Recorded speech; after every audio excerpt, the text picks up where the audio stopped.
Hello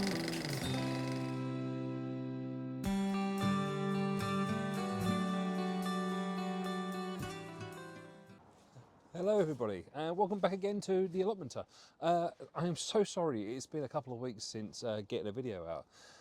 The weather and the wind and everything else has just combined to me not being able to get out and do any recording because it's just been horrendous down here in the southwest.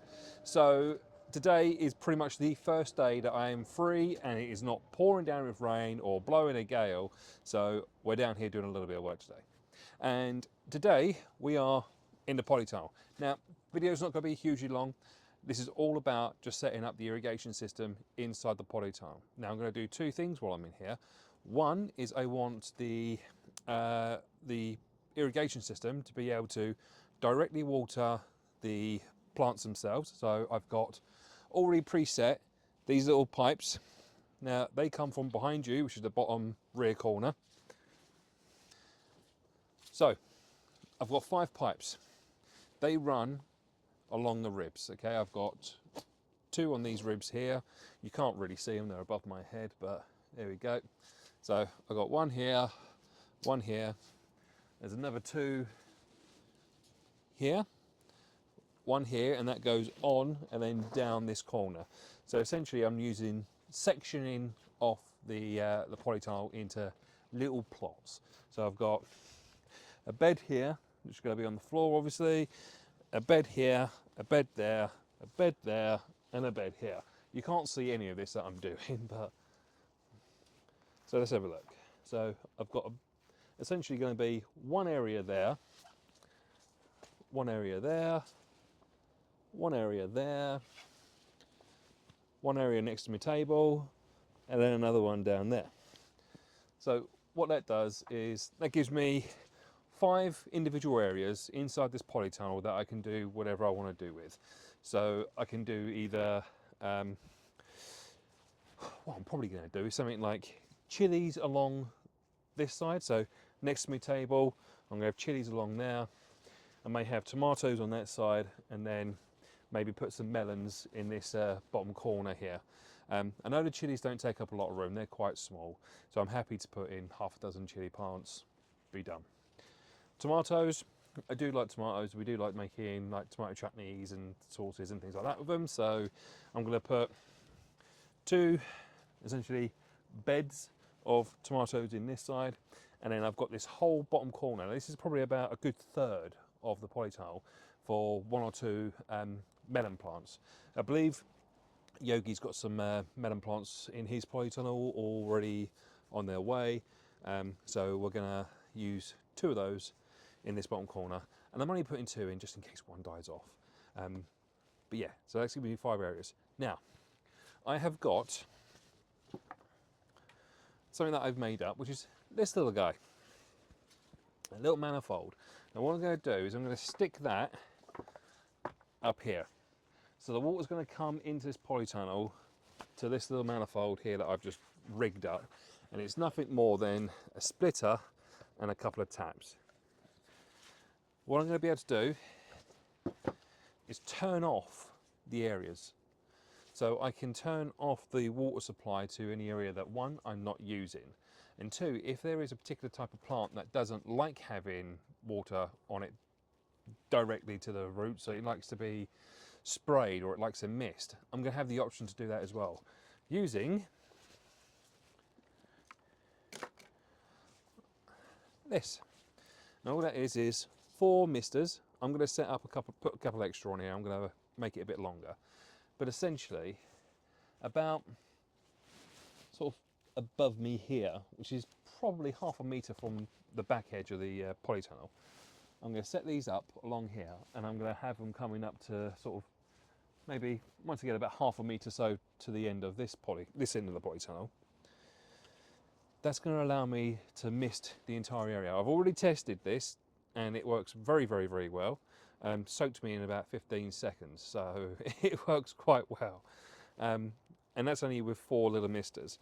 They are angled, offset is how I've set them up, sort of in their offset. So sort of like 1 mister will go that way, 1 mister will go that way. And again, I'll have another one going that way and this way, and then another one that goes this way and this way. Does mean that everything in here is going to get soaked. So I won't be leaving stuff on the table too much. But that's another thing as well, is that I want something to be able to do the table. Once again, this is all going to be quite, I know, it's a bit elaborate, you know, how many taps and things like that can you have in one polytile? But bear with me. I'm going to have a couple of misters just sat up here, okay, up on top of the table. Now all that's for is if I've got anything on there propagating or anything else, I can turn that tap on. So when I do water everything, they get a little blast of water as well. Don't forget, I'm mainly looking at this for the peak of summer. When down here, say we are pretty much south facing, it's open, we're on a hill, so we get loads of sunlight, loads of real high heat, and you just cannot water enough up here. A lot of people do suffer with shallow roots, overwatering and stuff like that, but my wife is, you know, sort of like switched on with this stuff, and she doesn't overwater. She only does it a couple of times a week just to let the roots go down really deep and things like that. But even then, the ground is bone dry. It just bakes up here. Drying winds, high heat. Yeah, you can't fix it. You can't solve that problem. It unfortunately is the way it is. So, as I say, the plan is to have misters and direct watering if I want it. I'm going to set some of this up. What I'll do is I'll do like a little time-lapsey sort of video of me screwing and gluing things and everything else, and cable ties, and hopefully, yeah, we'll get some irrigation working. I might even do a little video after of it all working and see how it goes. Sounds good, doesn't it? Right, catch you in a bit.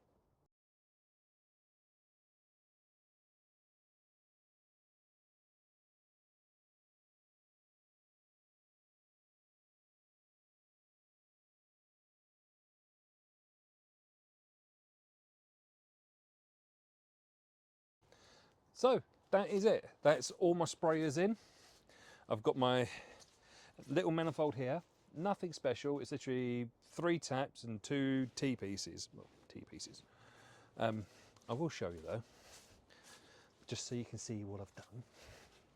I've not been in here tinkering and not doing anything. All right, so as you can see, all right, we've got 3 taps.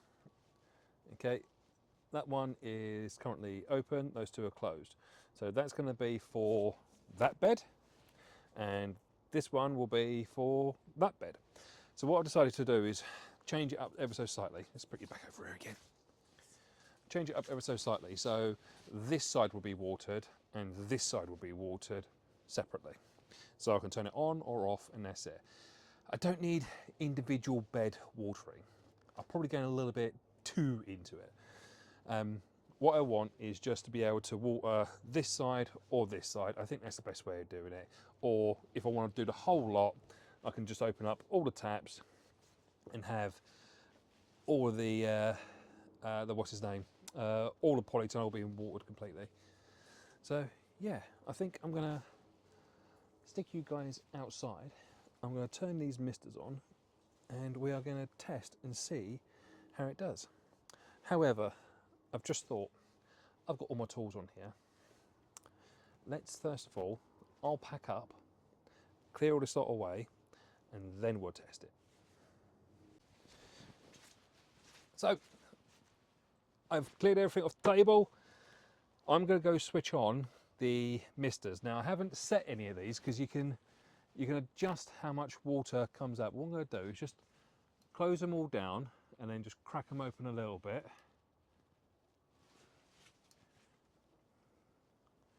So hopefully I should get a little bit of mist out of these. Right, I've got water on my head. Right, I'll be back.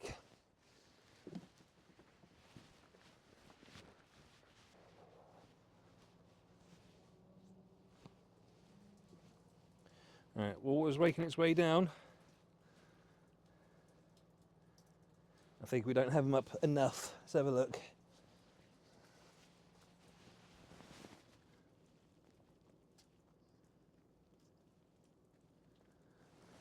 Oh, hold on a minute. I think I left the taps open.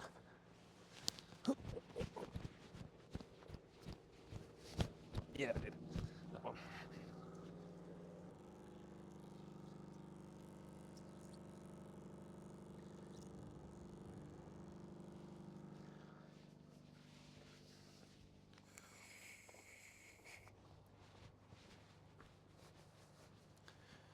Oh, look at that.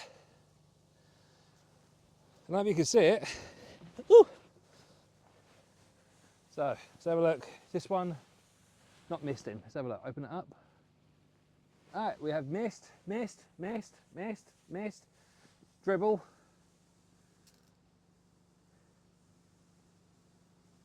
And mist. Oh, I'm getting wet. Look at that. I don't know if you can, I don't know if it's coming out on camera, but that is doing very well. What's water coming from here? Where's that? Oh, that tap's leaking like a sieve. Oh, that's very helpful, isn't it? Oh, we've also got water coming off the these ones here. You see there's water coming off the table, water pouring out of there, and that is soaking it in there, absolutely drenching it.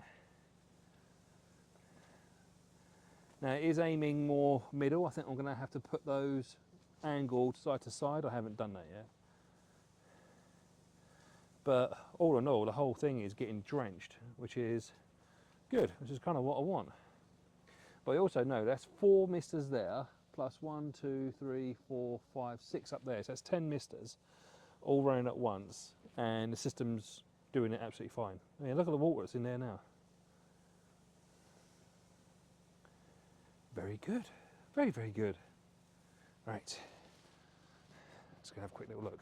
I think I might have to invest in some better quality taps, because you'll probably hear the pumps going absolutely nuts. But every single one of these, this is my little manifold, and they're all dripping. They're absolutely rubbish. I mean, like 20, 30 of them on Amazon for about a £5. What do you expect? But once these have all got pipes going to them to the various beds and stuff like that, fine. But the system is, yeah. If I open all these up, they're going nuts. It's quite a substantial amount of water from 2 little tiny 12-volt pumps. But I do need to excuse me, I keep starting and stopping sentences. What I need to do is put you there. Okay, that is a successful test. We have water running in the polytunnel irrigation systems, all running in the polytunnel, should I say. Loads of water being pumped around the site, so it's fantastic. Now, my wife, she has come up with a very good point. She has said to me, over there, and you can just about see this, that there, that is a very large water storage container, and it gets refilled. It's got one of those ball valves in it. She says, why do I need to have irrigation when you've got water right there? And she's right, why do I need it? And the answer is for that is because I don't want to be carrying 60, 70 bloody buckets of water over every 5 minutes. So that's why I'm having it. I've got water storage on site, so I'm happy to go. Right, so that is it for today. So it's only a short one, just putting a few irrigation parts in. But what I want to do before we disappear is I just want to show you something very, very... So, I just wanted to go through a couple of little alterations that I've made to the irrigation system, considering this is an irrigation video. So, what I've done is I have changed the charge controller, because the original one, which is this little guy here, seemed to be stuck on 24 volt. No matter what I did, I couldn't get the system to recognise the fact that the 2 batteries that I've got are 12 volt. It kept saying that it wanted to charge everything at 24 volts, which is ridiculous because I'm running a 12 volt system. They're in parallel, so I've got 12 volts, which is a higher, amp hour. But yes, so I had to change the the charge controller, and this one seems to be working much better. As you can see, it's now, so it tells you what the current battery is, it tells you what the output is. I can turn that off, and it tells you what it's charging at. It's nearly, there is no sunlight today. Well, there is sunlight obviously, but there's no sun per se. It's very, very, very grey out there, and it's not picking up much. I could probably improve that by moving the solar panel onto the roof and angling it a little bit, which I may do during the summer, depending on how these batteries get on. But at the moment, as I say, I'm quite happy with it as it is. What I've also done is I've added a second pump. Now these run in series, so I'm going one straight into another, which just ramps up the pressure, ramps up the flow a little bit, and off we go. But they do make an absolute racket. They are noisy pumps. So the other thing I'm going to have to do to these now is I'm going to rubber mount them. I'll get some neoprene or something like that, and I'll put them inside a box lined with foam or rubber or something like that to dampen the noise down. They're also mounted, so on this bit of timber, which is straight onto the frame of the shed, and it's just acting like a speaker. It's just making it so loud and so much vibrations. So I've now got to dampen that and quieten it down a little bit. But other than that, everything seems to be working okay. I mean, the pumps work absolutely fine. These little pumps, apparently, the reviews on them, people saying they're so reliable, they last for ages. So fingers crossed, they'll work fine. Plus, with it being inside the shed, it's never going to get down particularly cold in here. If it does get cold, like, sort of sub 2-3 degrees or whatever, and these do freeze, they're diaphragm pumps, so they should be okay. We're not going to be snapping shafts or breaking impellers or anything else.